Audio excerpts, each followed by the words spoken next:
I did it! I found a change from the 2014 to the 2024 D&D that unambiguously rules.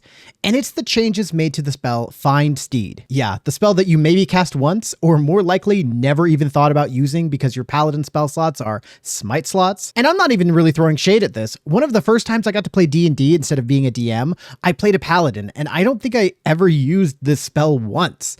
It was only in the last year when I was playing a different paladin that I realized being unaware of this spell is actually a detriment to yourself when playing the class. But before we get into it, welcome to this episode of Spell School.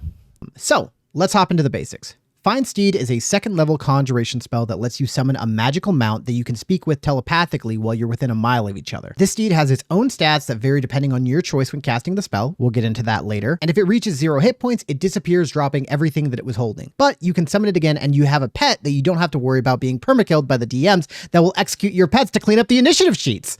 Not that I know anyone like that. I love pet classes. In the move to the 2024 version, there were 2 major changes to the spell. Well, actually 3, but we'll get to that last one later. The most obvious change made to the spell is the steed itself. In the original spell, you could choose from a warhorse, pony, camel, elk, or a mastiff. This sounds cool, with 5 different stat blocks to choose from, but your excitement might fall apart the second you look at the stat blocks. The Warhorse is the best stat block by far, and I don't say that lightly. The Warhorse's stats are higher in armor class, hit points, speed, most base stats, ability DC, attack roll, and damage. Even the CR is double the closest contender of the Elk. Now this sucks. While I love choices in D&D and I will often ask for more options and abilities and spells, it's because I want those choices to be meaningful and allow people to customize their character. One thing that I hate more than almost anything is to put a character ability choice in front of the player and have one choice be clearly the correct choice. And this is why when I started using this spell for my most recent character Adana in our 2014 D&D game, I asked if I could use the Warhorse stat block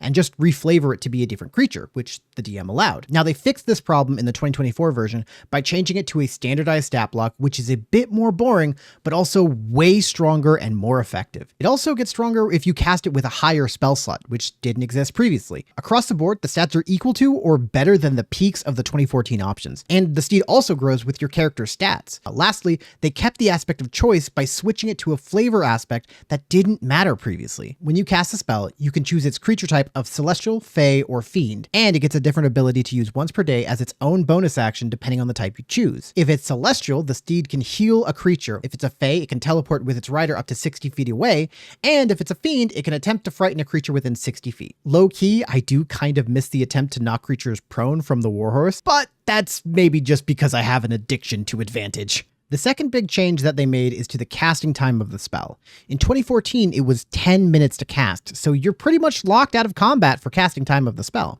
But now it's an action. And honestly, I think this is a really good buff, specifically for what happens if you cast the spell at 4th level. See, they also combined the new Find Steed spell with the Find Greater Steed from Xanathar's Guide to Everything that allowed you to get mounts with the flying speed.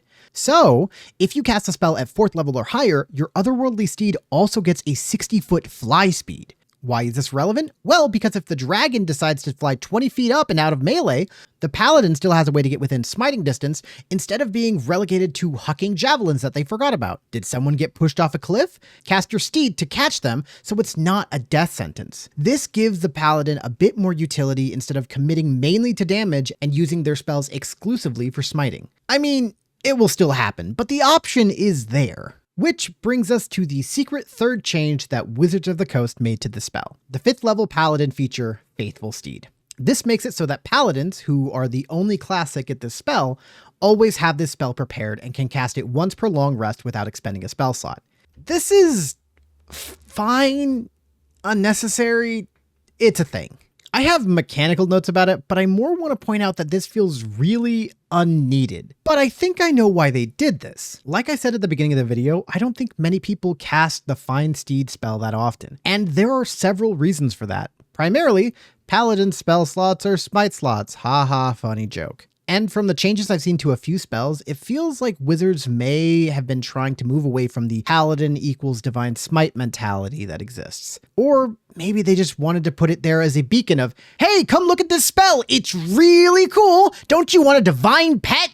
But it's really weird because it's a golden preparation spell already. What I mean is that your steed doesn't disappear until you make it disappear or it's reduced to 0 hit points and it poofs. This means that anytime that you have a day where you aren't doing anything, you can cast this spell and you just have your steed until it poofs.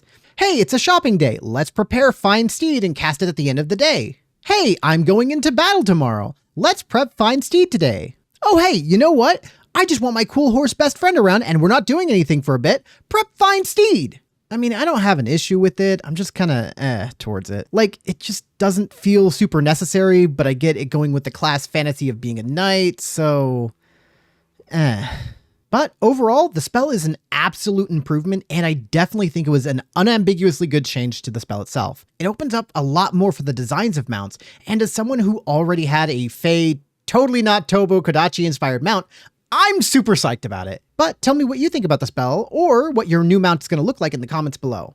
Okay, quick end of the video rant here. In the Find Steed's otherworldly stat block, its AC, HP, and damage are all calculated by the level of the spell that was expended, and the Faithful Steed feature specifically calls out that you cast a spell without expending a spell slot. So does that mean that you use a 0 in the place of the spell's level, or would you assume the lowest required spell level to cast a spell so that it would be 2? Because if it's 0, why even bother? With the ability, its HP is 5 with a 10 AC, and at level 5, that's kind of worthless, because a level 0 goblin is very likely to one-shot it.